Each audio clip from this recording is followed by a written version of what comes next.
Florida's Trump-loving Republican Governor Ron DeSantis is furious at CBS for allowing 60 Minutes to air their segment this past weekend that basically explained that there was a pay-to-play with Governor Ron DeSantis and the Publix supermarket chain. And here's how that chain went down. The Publix supermarket chain gave $100,000 to DeSantis' Political Action Committee back in December 2020, and then just a few weeks later, DeSantis announced that, hey, Publix is going to be the only public pharmacy that I'm going to allow to distribute the vaccines.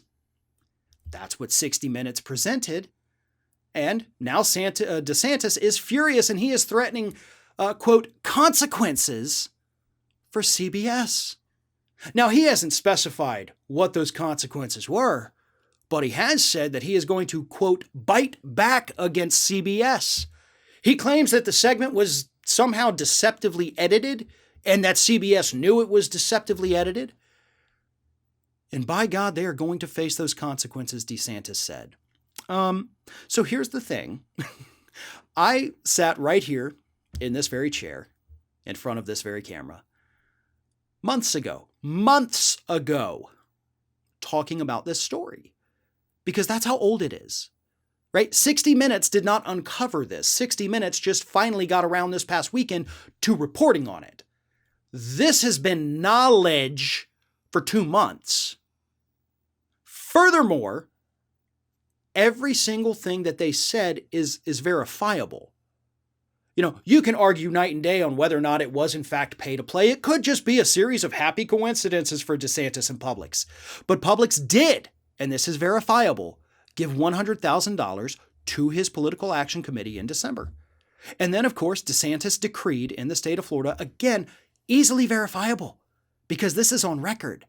He did say Publix is going to be the one single pharmacy that is allowed to distribute the vaccine.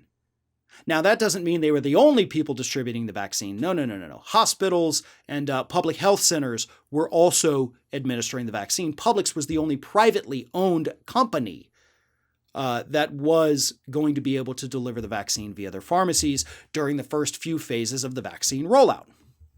Other pharmacies have now been able to do it. They are, of course, backlogged on the waiting list to get more vaccines, so they really can't do it just quite yet, some of them. So DeSantis, I'm wondering, what consequences is CBS going to face for reporting, one, on somebody else's reporting, and two, everything they've said is literally verifiable. What you're trying to do right now is actually damage control. Because when this story first broke, it came from a South Florida newspaper. Okay, not exactly headline national news. We covered it, absolutely.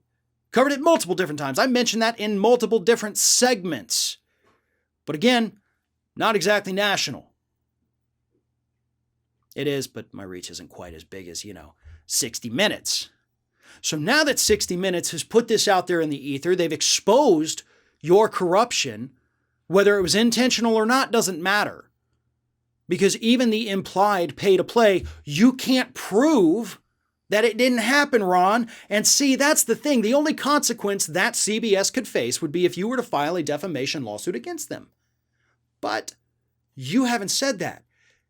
And if you knew that what they said was false, you would have already filed that lawsuit. That's how quick things happen. That's how easy things like that happen. But then it would be on you to prove that there was no pay to play. And so what's going to happen is that if you do end up trying to file a defamation lawsuit, you're going to go into discovery, and your campaign and Political Action Committee financial records are going to be further exposed. Now, here's the thing. Those are already public record. You can go online and you can look those up. It's very easy to do. So we don't even need those to be exposed. We just need more people to do the 2 minutes of research here. That's the biggest problem. Nobody does that. But so that would be exposed. Your decision, your decree as governor, which again, also on record, that's something people can go and look up, would also be exposed. And it would prove that you can't prove there was no pay to play. You see how that works? They don't have to prove there was pay to play. You would have to prove in a defamation suit that there was not. And all of the available evidence points to the fact that there was actually a pay to play. And that's why DeSantis went out and only talked about consequences instead of I'm filing a defamation lawsuit. DeSantis, I promise you, won't do anything about this. And if he does try to file the defamation lawsuit, he knows he is going to lose. But he technically won't lose anything from it because the public will move on from this story, I promise you. And he'll use government funds from the state of Florida to file his little lawsuit, to fight his little battles, and ultimately to lose.